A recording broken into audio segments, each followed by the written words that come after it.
Good morning. Ngasigi card ki message haipetang yeng minarase ado ngasi se August ki tang 13 ko irai numit. Irai numit se akoina siznagadaba color haira agati sky blue gumba kai gumba sina bi ai ko. Ado ahambada akogi card message yeng minarase aduga adu matungda ai timing amu haijar age ko nomagi timing afaba haitare ko.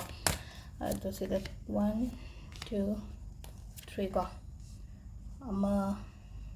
adum khan biro ko 1 2 3 sida yin ti ai pot ki ka kem thamdre ko haidi daily to bage dum 1 2 gen 1 2 3 gi haidi ko adi ngasi di 2 khaning na se 3 kan numbers to ina ko haidi ngatang mi shalaga haidi 1 2 3 gi numbers to ina haidi imagine to rago maina khan bi ba natabi da ina nung thamba budi ai ko do thamaro ge kem ta dum maina tawre ko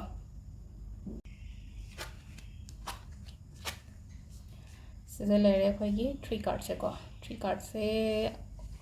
adum almost loina ma positive sign oina la ko ngasigi de quite first ki harasine ko quite first 2 of cups means akoigi healthy exchange kumba leiba hai tare ko haidi akoigi kaino daga haidi thabak taw matam da haidi punna kana minaba partnership daga tawba ko pa adumaina leina ko haidi amana dagi kana ba phangba do hai tare ko thabin khangi matang dana hai tare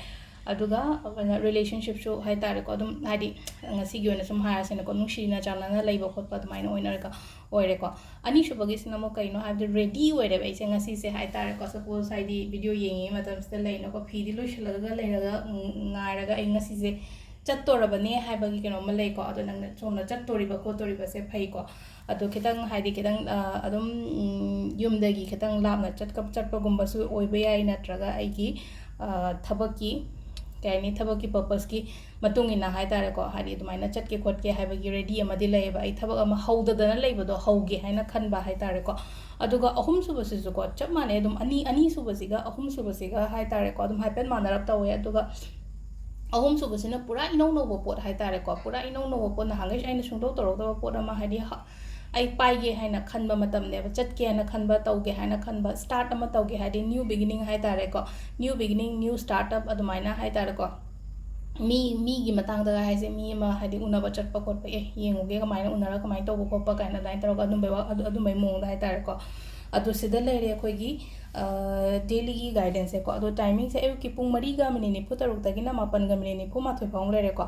adagi muk 13 ga minute 13 daina 12 ga minute yankai nipan phagum leire dai mari ga minute 13 dagina manga ga minute yankai ni thoi phang leire ko adagi nungdangina ahum ga minute 13 dagina mapan ga minute yankai nipan phagwa atuga nungdang atheng bagina 13 ga minute kun dagina nungalamdai gi pung ahum ga minute kun manga phagwa sisina akogi nongmagi afaba timing hadi timing se yenga follow to bibi ai ko thabak to aina matam hai se kai guna thabak to thokpoda oiro natraga hadi mingon da wari shaba matam da oiro call to matam da ai gi thabak inkhang gi call to boni khangde any ai gi business related oina hadi phone to boni khangde even email gumba thaba phawba da ai ishamag hai thare ko matam yenga ga thai ko hadi sigi aina mingon da mail am thage thabak ke related oina adain taro ko pa hai tare ko message iba kaino to bu ko pa ko hai tare afaba ma taw ki haiba matam da ko sigi timing se da tawi ba hai tare ko nomage ado sida leire ko ngasigi akoi gi card ke message se ma'am thank you